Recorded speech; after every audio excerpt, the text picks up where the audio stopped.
Hi అండి, అందరికీ నమస్కారం. నేను మీ వేణుగోపాల్ రెడ్డి ఫ్రమ్ జోష్ ఇన్నోవేషన్స్ ప్రైవేట్ లిమిటెడ్. ఈరోజు జేఈఈ మొదటి స్పెల్ ఎగ్జామినేషన్ ముగిసింది. ఎవరు వార్ జోన్లో ఉన్నారు, ఎవరు అలర్ట్ అవ్వాల్సినటువంటి అవసరం ఉంది, ఎవరు ఈ సిచ్యువేషన్ని కరెక్ట్గా అనాలిసిస్ చేసుకోకపోతే ఇబ్బంది పడతారు. మనం 80 నుంచి 130 మార్కుల వాళ్ళు చేసాం. 130 మార్కులు 140 మార్కులు పైన వచ్చినటువంటి వాళ్ళు ఎటువంటి స్ట్రాటజీ చేశారో విషయం తీసుకున్నాం. ఈ పర్టికులర్ వీడియో మాత్రం తక్కువ మార్కులు, పర్టికులర్గా 80 మార్కుల కన్నా ఎవరికైతే తక్కువ వచ్చినాయో మీరు వార్ జోన్లో ఉన్నట్టే మీ స్ట్రాటజీని తప్పనిసరిగా రివైజ్ చేసుకోవాలి. మౌనంగా ఉండిపోతే మీరు చాలామంది పేరెంట్స్ వాళ్ళ బిజినెస్ల్లో, వాళ్ళ యొక్క ఆర్థిక ఇబ్బందుల్లో, లేకపోతే వాళ్ళకి సంబంధించినటువంటి వ్యాపకాల్లో బిజీగా ఉంటారు. పిల్లల గురించి పట్టించుకునే పరిస్థితి ఉండదు. కాలేజీ వాళ్ళు చాలా మాయమాటలు చెప్తారు. మీకు 60 మార్కులు వచ్చినా పర్వాలేదండి, మనం నెక్స్ట్ అటెంప్ట్ కుమ్మేద్దాం, నరికేద్దాం, చిర్చేద్దాం అని చెప్పేసి మీకు చాలా విషయాలు చెప్తూ ఉంటారు అనమాట. సో ఇవేవి నమ్మాల్సిన అవసరం లేదు. నమ్మగాల్సిన కాడికి నమ్మినాం, కష్టపడాల్సిన కాడికి కష్టపడ్డాం. 7 గంటల నుంచి రాత్రి 10 గంటల దాకా ప్రెషర్ కుక్కర్లో వేసి ఉడికిచ్చాం. కానీ రిజల్ట్ ఏమైందనేది ఎవరిని నిందించాల్సిన అవసరం లేదు. ఎందుకంటే ఎవరెవరి ప్రాబ్లమ్స్, కోచింగ్ సెంటర్ వాళ్ళ పంచాయతీలు వాళ్ళకున్నాయి, మీ పిల్లవాడి ప్రాబ్లమ్స్ మీకున్నాయి, వాళ్ళకున్నాయి, మీ ప్రాబ్లమ్స్ మీకున్నాయి. జరిగింది ఏదో జరిగిపోయింది. ఇప్పుడు ఏం చేద్దాం అని అడిగితే, మీరు బిలో 80 కన్నా మార్కులు తక్కువ వచ్చినాయి అంటే ఓసీ పిల్లలైతే, బీసీ పిల్లలకైతే మీకు ఎంసెట్ కూడా హోప్స్ లేనట్టే అండి.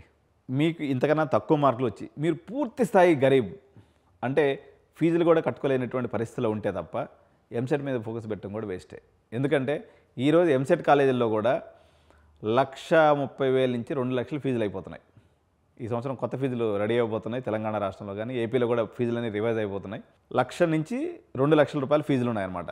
కాబట్టి మీరు మీ యొక్క బడ్జెట్ ఎంతైతే ఉందో చూసుకొని కంపల్సరీగా ఈ యొక్క కేటగిరీ పీపుల్ ఎవరైతే ఉన్నారో, డబ్బులు పెట్టుకోగలిగినటువంటి వాళ్ళు, మేము ఏం పెట్టుకోలేము సార్, మా దగ్గర ఆర్థిక స్తోమత లేదు, భగవంతుడు ఏది ఇస్తే అది అవుతుంది, మేము ఎంసెట్కి ట్రై చేసుకుంటామంటే మీ ప్రయత్నం మీరు చేసుకోండి. కానీ అమౌంట్ పెట్టుకోగలిగి పిల్లల మీద జరిగినటువంటి నష్టాన్ని పూడ్చుకోవాలనుకున్నటువంటి ఎవరైతే పేరెంట్స్ ఉంటారో వాళ్ళు మాత్రం తక్షణమే, ఎందుకంటే మీరు మళ్ళీ పిల్లలు డెన్లోకి వెళ్ళిపోతారు. ఈరోజు సాయంత్రానికో లేకపోతే రేపు సాయంత్రానికో మళ్ళీ అందరూ కూడా ఆ యొక్క ప్రెషర్ కుక్కర్లోకి వెళ్ళిపోయేటువంటి అవకాశం ఉంది. ఐపీ ఎగ్జామ్స్ అంటారు. మళ్ళీ ఒకటే గుర్తుపెట్టుకోండి, మీరు మళ్ళీ ప్రెషరైజ్ చేసి వాళ్ళని జేఈ మెయిన్స్ ప్రిపరేషన్ కానీ, ఈవెన్ నాకు తెలిసి ఎంసెట్ విషయంలో కూడా మరి ఒక 60 మార్క్స్ కన్నా ఎవరికైతే తక్కువ వచ్చాయో వాళ్ళు ఎంసెట్ రాయడం కూడా వృధా ప్రయాస. దాన్ని కూడా లైట్ తీసుకోండి.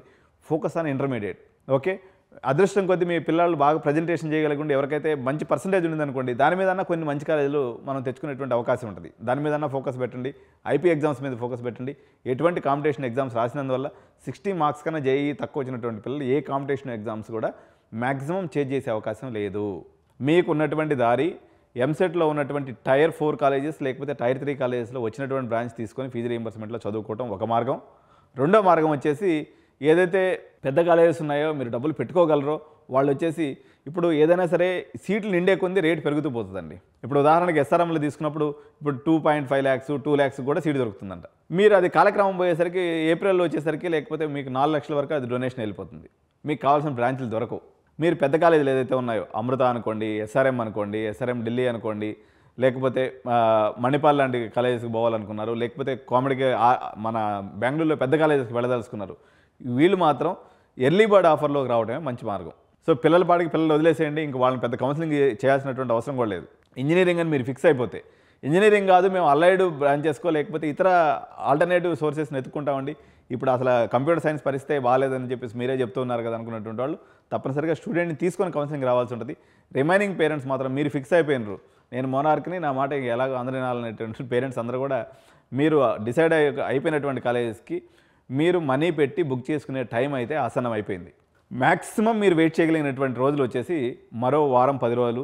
మీ యొక్క జేఈ రిజల్ట్స్ని మీ కళ్ళతో మీరు చూసుకోవడం ద్వారా చాలామంది పిల్లలు అసలు నెగిటివ్ మార్క్స్ వీటి విషయంలో కొంత గెస్సింగ్ లేక కొంచెం అటు ఇటు తేడాగా చెప్పొచ్చు. కీ రిలీజ్ అయితే అర్థమైపోతుంది. మొత్తంగానే వచ్చేసినట్లయితే మీ ఓవరాల్ మార్క్స్ ఏదైతే రిజల్ట్ వచ్చేస్తుందో దాని తర్వాత మాత్రం మీరు యుద్ధ ప్రాతిపదికన సీట్లు తీసుకునేటువంటి ప్రయత్నం చేయండి. ఎందుకంటే బిజీ గడిచే కొంది, రోజులు గడిచే కొంది మీ యొక్క ఆపర్చునిటీస్ ఏదైతే ఉన్నాయో అవి తగ్గిపోతూ ఉంటాయి. సీట్స్ బుకింగ్ అనేది ఆటోమేటిక్గా స్టార్ట్ అయిపోయింది చాలా కాలేజ్లో. నేను సీరియస్ చేస్తాను అనమాట.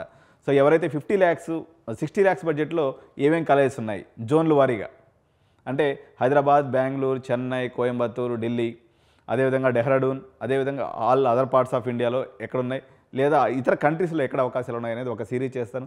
అదేవిధంగా 50 లక్షల పైన ఉన్నటువంటి కాలేజెస్ ఏందనేది ఒక సిరీస్ చేస్తాను.